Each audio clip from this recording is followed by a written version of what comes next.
because you mentioned the balanced budget and the sectoral balance.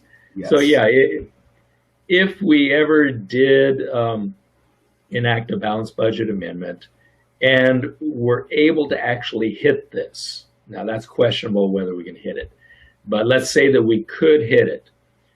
The United States, at any reasonable growth rate, is going to have a trade deficit.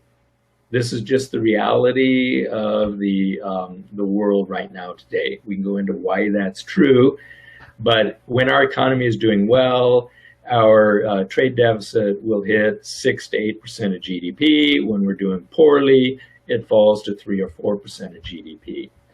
If the government has a balanced budget and we have something slightly broader than a trade deficit, it's called a current account deficit, a balanced government budget and a current account deficit of 5%, by definition, by accounting identity, the private sector taken as a whole is going to be running a deficit of 5% of GDP, equal to that current account deficit.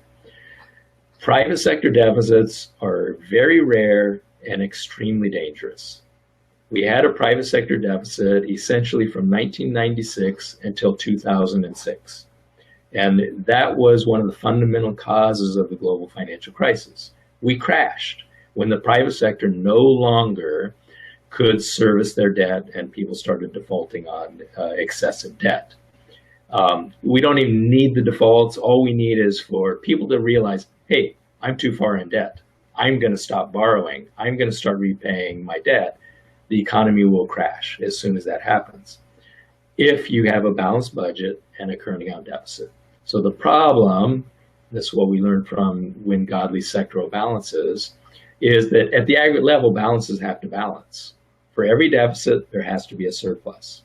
Okay? For every surplus, there has to be a deficit.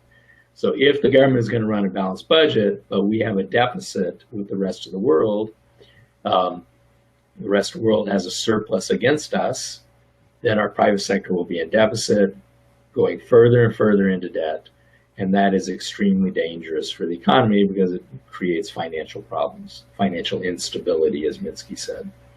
So that is why you have to understand the sectoral balances and what you're implying by saying the government will always balance its budget. Essentially, you're saying that means the private sector can never balance its budget.